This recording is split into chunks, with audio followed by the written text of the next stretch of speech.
Ciao, benvenuto sul canale di Italia Mistero. Se non sei ancora iscritto, ti invito a farlo e a lasciare un like. Questo è l'ultimo appuntamento con la storia della prima guerra di mafia. Siamo giunti a porci l'ultima domanda. Qualcuno ha influenzato forse esternamente i fatti e le vicende dal 1962 in poi? Se sei pronto, allora partiamo.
Nel nostro paese il crimine organizzato è diventato un business enorme che varca e ignora le frontiere statuali.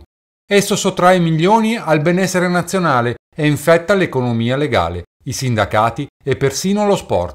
Tollerare e convivere con la malavita organizzata equivale alla resa per una democrazia. A pronunciare queste parole, il lontanissimo 6 maggio 1961 è Robert Kennedy, ucciso il 6 giugno 68, fratello di John Fitzgerald Kennedy, presidente statunitense, ucciso anch'egli a Dallas il 23 novembre 63. Bob Kennedy, dopo l'elezione del fratello alla Casa Bianca nel 1960, diventa Attorney General, equivalente del ministro della giustizia italiano, e mette al centro del suo programma e della sua attività la lotta al crimine organizzato, con profonda convinzione che questa sia la vera battaglia da combattere, più di quella, allora dominante, al comunismo. Una battaglia che riguarda tutti. Il 90% dei principali boss disse allora, nel primo discorso ufficiale dopo l'investitura, sarebbe fuori gioco entro la fine di quest'anno se il cittadino ordinario, il politico, l'imprenditore, il sindacalista e l'autorità pubblica facessero sentire la propria voce e rifiutassero la corruzione. Aggiungendo che il gangster più pericoloso non ha la pistola in mano, ma il pubblico ufficiale nella propria tasca. Nel 1962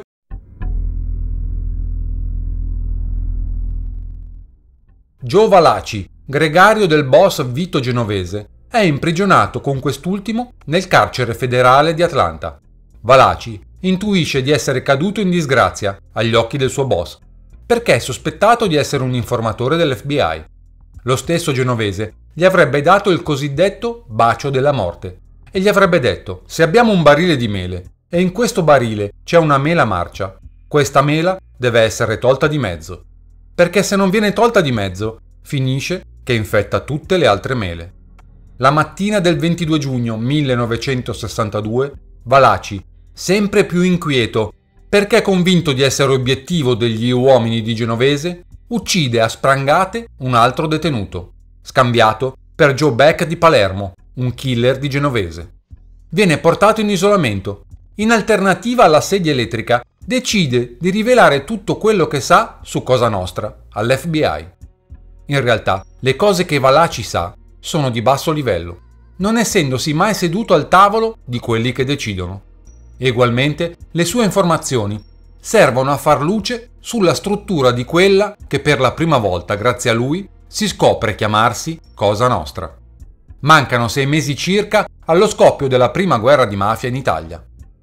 Abbiamo detto nella seconda parte di questa serie di video di come la pressante attività di Bob Kennedy contro la Cosa Nostra ad oltreoceano avesse indebolito fortemente la stessa ed avesse prodotto un secondo effetto collaterale, il timore, nella mafia nostrana, che la nuova commissione antimafia prossima alla partenza nel nostro paese potesse avere gli stessi effetti in Italia di quelli ottenuti da Kennedy negli Stati Uniti. Questa situazione porta a un rallentamento delle attività criminali, per non convincere ulteriormente l'opinione pubblica della rilevante pericolosità sociale dell'organizzazione. Fatalmente, la campagna anti-racket di Kennedy diminuisce anche l'influenza della mafia americana in Sicilia. Di conseguenza, i boss i cui interessi erano imperniati sulla dimensione territoriale delle attività di Cosa Nostra calcolano, probabilmente, che sia il momento buono per regolare i conti con i trafficanti di droga sulla questione della commissione mafiosa, ora che la protezione loro fornita dalle famiglie americane sia indebolita. È inoltre molto significativo che la prima guerra di mafia segua di pochi mesi la morte di Lucky Luciano, colpito da un attacco di cuore mentre all'aeroporto di Napoli aspetta l'aereo del suo biografo. Si sa che Lucky era vicino ai La Barbera e si sospetta fortemente che alla base del loro rapporto ci fossero gli stupefacenti. Dopo la morte di Luciano, Angelo La Barbera si trova a dover dimostrare sia alle famiglie che alla commissione che il suo potere all'interno di Cosa Nostra si basa su qualcosa di più delle sue amicizie americane.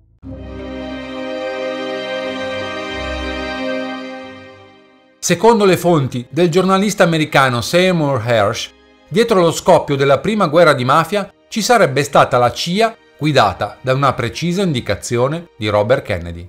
Il giornalista Seymour Hersh è stato reporter per il The New Yorker e per l'Associated Press, per il quali si è occupato di temi geopolitici, di sicurezza e militari, in particolare riguardo all'operato dei servizi segreti e dell'intelligence.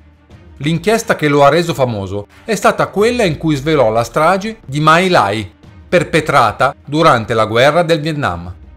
Per questa ricevette il premio Pulitzer nel 1970. Diventato, in seguito all'inchiesta su quel fatto, uno dei giornalisti più noti negli Stati Uniti, negli anni successivi è stato autore di numerosi articoli e volumi sui retroscena dell'establishment politico-militare statunitense.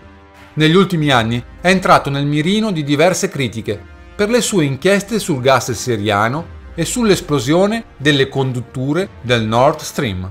Cosa è contenuto nell'inchiesta di Hersh intitolata The Kennedy's Secret Sicilian Operation? Basata su documenti di intelligence che, va precisato, lo stesso Hersh non ha visto personalmente, è contenuta la storia di Charles Ford. Quest'ultimo sarebbe stato un agente CIA che avrebbe fatto riferimento diretto a Robert Kennedy. Hersh viene a conoscenza della figura di Charles Ford, definito Bobby's Man, l'uomo di Bobby, da Sam Halpern, braccio destro di Richard Helms, capo delle operazioni sotto copertura della CIA nei primi anni 60. Secondo Halpern, nessuno poteva toccare Ford e quest'ultimo nel 1962 avrebbe fatto almeno 2 viaggi al mese fuori da Washington e su diretto ordine di Bob Kennedy. La missione di Ford, scrive Hersh, citando quanto gli avrebbe riferito un'altra fonte dell'intelligence americana qualche anno prima, era mettere zizzania tra le famiglie mafiose in Sicilia che avevano forti legami con quelle statunitensi. Secondo documenti interni alla CIA, Ford, il cui nome sotto copertura era Rocky Fiscalini ed era già stato coinvolto nell'operazione Mongoose per uccidere Castro con l'aiuto della mafia americana, lavorava dalla propria stazione a Roma in collaborazione con agenti dell'FBI e con i carabinieri a un intenso programma di intercettazioni di Cosa Nostra. Quest'ultima disponeva di un proprio network di comunicazioni, walkie-talkies e frequenze radio, che i mafiosi consideravano inattaccabile. Ma carabinieri e CIA li stavano già ascoltando di nascosto, fin dentro alle loro case e nei luoghi in cui venivano organizzati i summit. Era il momento del punto di svolta di Cosa Nostra, che si accingeva a diventare centrale del traffico mondiale di cocaina, sull'asse con New York. Ford e altri agenti fidati di Kennedy, secondo un'analisi della CIA, del cui contenuto Hersh ha appreso dalla propria fonte, riuscì a innescare la guerra tra le famiglie con lo scopo di indebolirle, mettendo in piedi una truffa sui profitti di una spedizione di eroina inviata a New York e che accese la prima guerra di mafia a Palermo. Una truffa che avrebbe coinvolto quella spedizione dall'Egitto, con destinazione New York, di cui ebbe a occuparsi Calcedonio di Pisa. La fonte di Hersh gli disse che era stata la CIA a organizzare una manipolazione delle informazioni che giungevano alle famiglie, con l'obiettivo di alimentare la loro paranoia e dare il via ad una guerra aperta tra loro.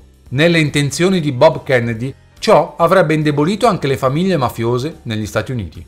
Giunto il momento della pace, voluto anche dalle famiglie americane, dopo la strage di Ciaculli, venne organizzato, scrive Hersh, un vertice dall'allora sindaco di Palermo, Salvo Lima, in un luogo segreto nell'estate del 1963.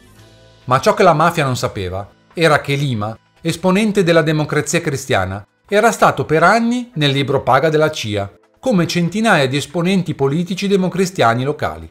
Fu Lima a dare il via libera all'installazione delle cimici nella stanza in cui si sarebbe tenuto il summit, e dalle intercettazioni, secondo i documenti della CIA, venne fuori, tra le altre, la frase «Sono stati gli americani a dare il via alla guerra». Si parlò di vendetta in diverse discussioni. Ma vendetta contro chi? Scrive Hersh, riportando le confidenze della fonte. Sebbene, scrive Hersh, fossero stati pronunciati i nomi di JFK e di suo fratello Bob, nessuna azione venne decisa nei loro confronti, né è chiaro se il contenuto di quelle intercettazioni sia mai arrivato alle orecchie del ministro della giustizia americano.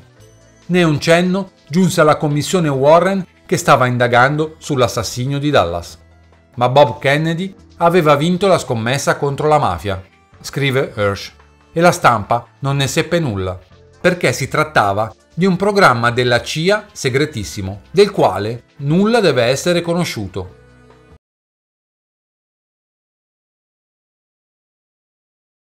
È credibile questa ricostruzione del giornalista americano?